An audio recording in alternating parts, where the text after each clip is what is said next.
பெண்ணின் வாழ்க்கையில் நடந்த உண்மை கதை இது. ஏன் இப்படியும் அப்படியும் பேசுகிறார்கள்? இனி நான் என்ன நடந்தாலும் சும்மா இருக்க மாட்டேன். என் மகளுக்காக நின்று பேசுவேன் என்று கமலா உறுதியுடன் பேச ஆரம்பித்தாள். கணவன் உட்பட வீட்டிலிருந்து அனைவரும் அதிர்ச்சி அடைந்தனர். என் மகளை காப்பாற்ற வேண்டியது ஒரு தாயின் கடமை. அவளை தவிர இந்த உலகின் மகளுக்காக யாரும் துணையாக நிற்க மாட்டார்கள். குழந்தையை கைகளால் வளர்த்த போதே தன் இதயத்தோடு ஒரு பெண்ணை வளர்த்தவள் ஒரு தாய்தான். இன்று அந்த பெண் தனியாக நிற்பதை பார்த்தால் எப்படி அமைதியாக விட்டு செல்ல முடியும்? மகள் எவ்வளவு அவமானப்பட்டாலும் அவளின் பக்கம் நின்று பேசுவது ஒரு மனித நேயம் தாய்தான். தாயின் அன்பு இந்த உலகத்தை விட பெரியது. கடலை போன்று அவள் அன்பு எல்லை இல்லாதது. இது போன்ற கதைகளை தொடர்ந்து கேட்க லைக் செய்யுங்கள். உங்கள் எண்ணங்களை கமெண்டில் சொல்லுங்கள். உண்மை கதைகளை தொடர்ந்து கேட்க சப்ஸ்கிரைபர் செய்யுங்கள். நான் ஆனந்தி. இது என் வாழ்க்கையில் நடந்த உண்மை கதை. பெண்களுக்கு பலவிதமான சோதனைகள் வாழ்க்கையில் வருகின்றார்கள். இங்கு ஆண்களால் மட்டுமல்ல, பெண்ணுக்கு பெண்ணே கஷ்டங்களை காத்திருக்கின்றது. இந்த கதையும் அதுபோல்தான். நான் சிறுவயதிலிருந்தே மிகவும் செல்வமாக அன்பாக வளர்ந்த பெண். என் வாழ்க்கை முழுவதும் சந்தோஷமாக போகும் என்று கனவு கண்டேன். ஆனால் அந்த கனவு அனைத்தும் ஒரு முடிவால் உடைந்தது. அந்த நாள் மட்டும் நடக்கவில்லை என்றால் என் வாழ்க்கை இந்த நிலைமைக்கு வந்திருக்காது. நான் கல்லூரியில் 2ஆம் ஆண்டு விடுமுறையில் வீட்டிருந்த காலம் அது. என் அப்பா தனியார் நிறுவனத்தில் வேலை பார்த்தார். எங்கள் அம்மா எப்பொழுதும் அமைதியாகத்தான் இருப்பார்கள். எங்கள் அம்மா உயர்த்தி சத்தமாக பேசுவதை பார்த்ததில்லை. மௌனம்தான் அவர்களின் மொழி. எங்கள் அப்பாவை பெற்ற பாட்டி அன்னபூதனி. எனக்கு சிறு வயதில் தம்பி இருந்தான். என் 2 வயது தம்பி விளையாட சென்றபோது கிணற்றில் விழுந்து இறந்து விட்டான். அந்த நாள் என் வாழ்க்கையில் மறக்க முடியாத இழப்பு. நாங்கள் அனைவரும் அந்த துயரத்திலிருந்து மீண்டு வந்தாலும் அம்மா மட்டும் அதிலிருந்து தெளிவாக முடியவில்லை. அதற்கு மேலேயும் என் தம்பியின் இறப்புக்கு அம்மாதான் காரணம், கவனக்குறைவால் தான் இறந்து விட்டான் என்று என் பாட்டி அடிக்கடி அம்மாவிடம் சண்டை போடுவார்கள். அப்பா இதை பற்றி எதுவும் பேச மாட்டார்கள். அப்பா எப்பொழுதும் பாட்டியின் செல்லம்தான். ஒரு மகன் என்பதால் அப்பா பாட்டியை எதிர்த்து பேசியதில்லை. அம்மா சமையல் அறையில் கண்ணீர் மட்டுமே சிந்தும். எல்லா வேலைகளும் அமைதியாகவே செய்வார்கள். பாட்டியின் தேவைகள் அனைத்தும் அம்மாதான் செய்து கொடுப்பார்கள். எவ்வளவு செய்தாலும் பாட்டி அம்மாவை கொலைகாரி என்று சொல்லி கொடுமைப்படுத்துவார்கள். ஆனால் அம்மா இதெல்லாம் பெரிதாக எடுத்துக்கொள்ள மாட்டார்கள். மௌனமாக தான் இருந்தார்கள். எவ்வளவு திட்டினாலும் சமையல் அறையிலிருந்து வெளியே வந்தால் சிறிய புன்னகை மட்டுமே. எனக்கு ஒரு மகள்தான் இருக்கின்றாள் என்று என்னை உயிரை விட மேலாக பார்த்து பார்த்து வளர்த்தார்கள். எனக்கு தேவையானது எல்லாம் நேரங்களில் இருந்தாலும் அம்மாவின் தோளில்தான் சாய்ந்தேன். அவர்கள் எனக்கு தெய்வம். ஆனால் அந்த தெய்வம் பேசாத தெய்வம். அம்மா ஒரு பெண்ணாக பிறந்தவள். சிறு வயதிலேயே தாயை இழந்தார்கள். அவர்களுக்கு அரவணைப்பு கிடைக்கவில்லை. அம்மாவின் அப்பா 2வது திருமணம் செய்து சித்தியின் கொடுமையில் வளர்ந்தார்கள். அங்கும் பேச முடியவில்லை. அப்பாவிடம் சொல்லவும் முடியவில்லை. அவர்களுக்கு சமையல் அறைதான் உலகம். அப்பாவின் தங்கையும் இருந்தார்கள். அவர்களுக்கு 2 பெண் குழந்தைகள். எங்கள் அம்மா இந்த வீட்டுக்கு வந்தபோது எங்கள் அத்தை திருமணமாகாத நிலைமையில் இருந்தார்கள். பாட்டியும் அத்தையும் சேர்ந்து அம்மாவை அதிகமாக கொடுமைப்படுத்தினார்கள். அந்த காட்சிகளை நான் சிறுவயதிலேயே பார்த்திருக்கின்றேன். அம்மா எங்குமே அளவில்லை, யாரிடமும் சொல்லவில்லை, மௌனமாகவே வாழ்ந்தார்கள். அம்மாவின் கஷ்டம் அப்பாவிற்கு தெரிந்தாலும் அவர்கள் கண்டுகொள்ளவில்லை. யாரையும் எதிர்த்து பேசாது அம்மா ஒரு குறைதான். அவர்களுக்கு துணிச்சலும் தைரியமும் இல்லை என்று நினைத்தார்கள்.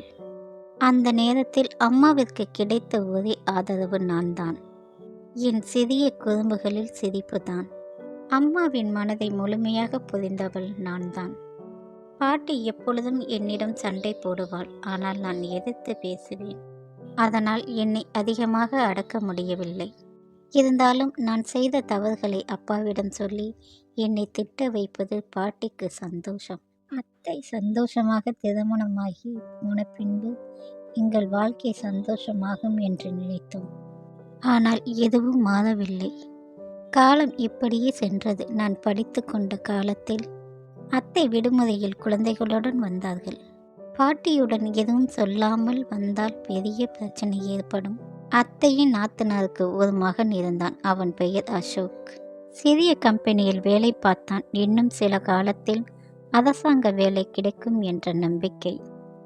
நாம் ஆனந்தியை அவனுக்கு திருமணம் செய்து வைத்தால் நல்ல வாழ்க்கை இருக்கும் என்று பேசப்பட்டது. அம்மாவிற்கும் எனக்கும் விருப்பமில்லை.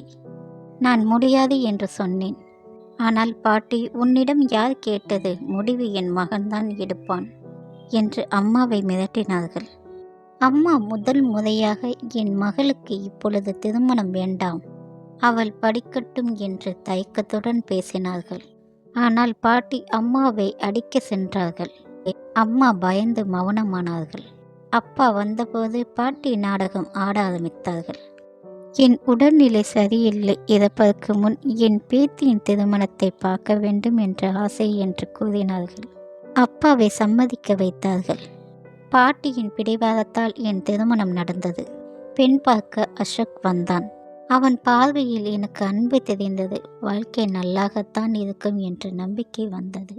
திருமணமும் நடந்தது. முதல் இரவன்று என்னிடம் அவன் அன்பாக பேசினான். எனது விருப்பங்களை கேட்டான். நான் சந்தோஷப்பட்டேன். ஆனால் அது மாயமாகி போனது. அடுத்த நாள் அவனுக்கு குடிப்பழக்கம் இருப்பது தெரிய வந்தது. குடித்து வந்தால் சண்டை போடுவான். மாமியாரிடம் இதை பற்றி கேட்டேன். அப்பா இல்லாமல் வளர்ந்ததால் இப்படியாகிவிட்டான், நீதான் மாற்ற வேண்டும் என்றார்கள்.